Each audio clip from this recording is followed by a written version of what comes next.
کتاب الطہارہ، حدیث نمبر 281۔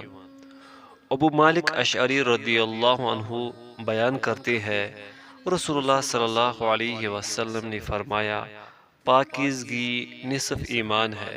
الحمدللہ میزان کو بھر دیتا ہے، سبحان اللہ اور الحمدللہ دونوں یا ان میں سے ہر کلمہ زمین و آسمان کے مابین کو بھر دیتا ہے۔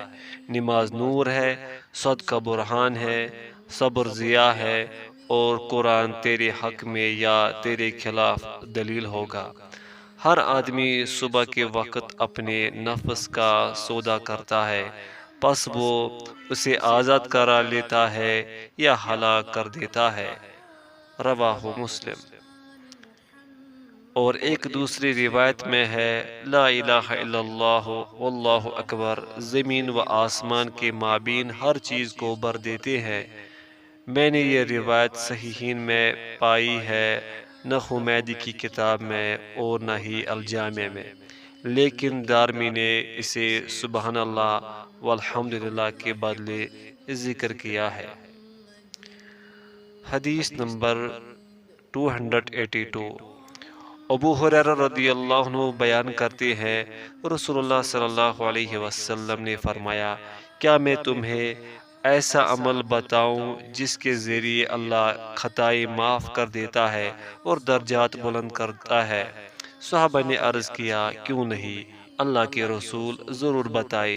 آپ صلی اللہ علیہ وسلم نے فرمایا، ناگواری کے باوجود مکمل طور پر وضو کرنا، مساجد کی طرف زیادہ قدم چل کر جانا، اور نماز کے بعد دوسری نماز کا انتظار کرنا، یہی سرحدی چھاونی کی حفاظت ہے۔ رواہ مسلم۔ حدیث نمبر 283۔ مالک بن انس رحمۃ اللہ علیہ کی روایت میں فذالکم الرباط کے الفاظ 2 مرتبہ ہے، مسلم اور ترمذی کی روایت میں 3 مرتبہ۔ رواہ مسلم و ترمذی۔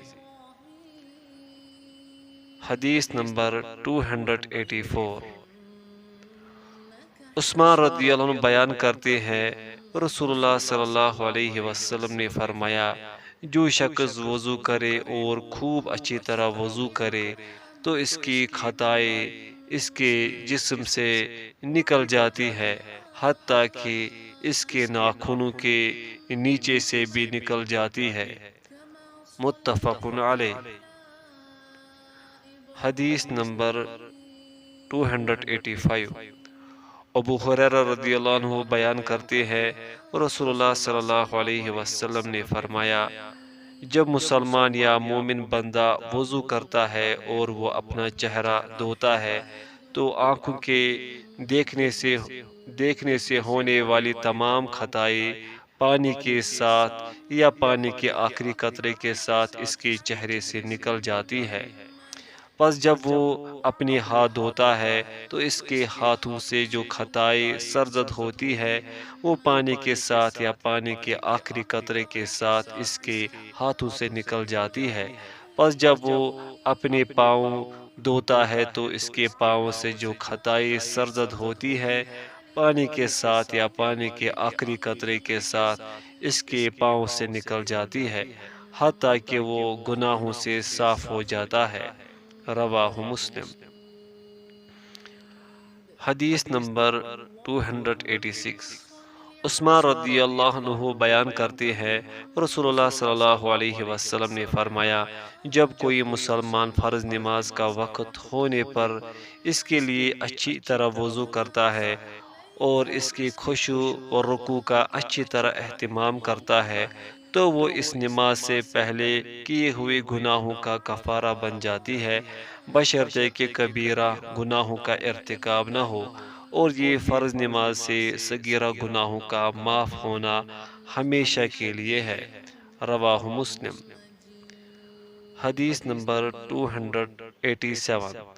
عثمان رضی اللہ عنہ سے روایت ہے کہ انہوں نے وضو کیا تو 3 مرتبہ اپنے ہاتھوں پر پانی ڈالا، پھر کلی کی اور ناک جھاڑی، پھر 3 بار اپنا چہرہ دھویا، پھر 3 مرتبہ کہنی سمیت اپنا دایاں ہاتھ دھویا، پھر 3 مرتبہ کہنی سمیت اپنا بایاں ہاتھ دھویا، پھر اپنی سر کا مسح کیا، پھر 3 مرتبہ اپنا دایاں پاؤں دھویا، پھر 3 مرتبہ بایاں، پھر فرمایا میں نے رسول اللہ صلی اللہ علیہ وسلم کو دیکھا، آپ نے میرے اس وضو کی طرح وضو کیا، پھر فرمایا جو شخص میرے اس وضو کی طرح وضو کرتا ہے، پھر 2 رکعتیں پڑھتا ہے اور وہ اس دوران اپنے دل میں کسی قسم کا خیال نہ لائے تو اس کے سابقہ گناہ بخش دیے جاتے ہیں۔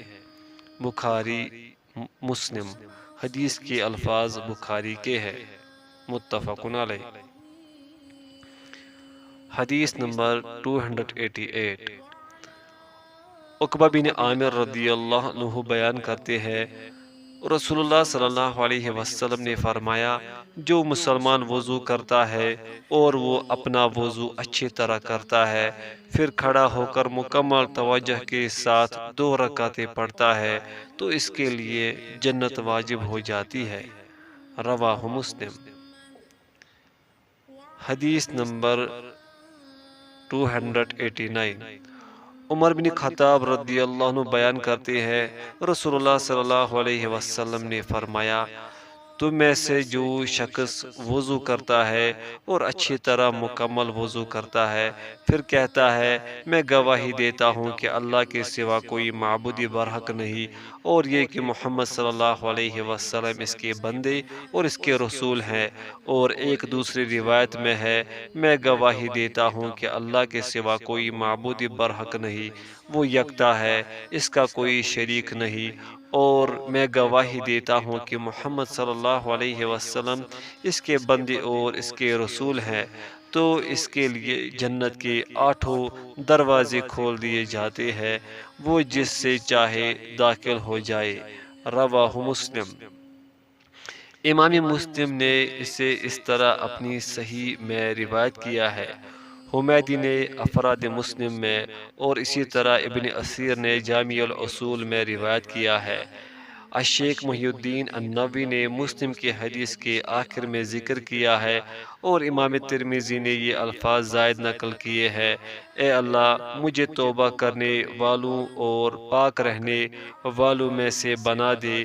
وہ شخص، وہ حدیث جسے محی السنہ الصحاح میں روایت کیا ہے، جو شخص وضو کرے اور اچھی طرح وضو کرے، آخر تک امام ترمذی نے اسے بالکل اسی طرح اپنی جامع میں روایت کیا ہے، لیکن ان محمد سے پہلے اشہد کا ذکر نہیں۔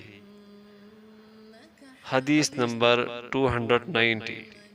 ابو ہریرہ رضی اللہ عنہ بیان کرتے ہیں رسول اللہ صلی اللہ علیہ وسلم نے فرمایا بے شک میری امت کے لوگوں کو قیامت کے دن بلایا جائے گا تو وضو کے نشانات کی وجہ سے ان کے ہاتھ پاؤں اور پیشانی چمکتی ہوگی، پس تم میں سے جو شخص اپنی چمک کو بڑھانا چاہے تو وہ بڑھا لے۔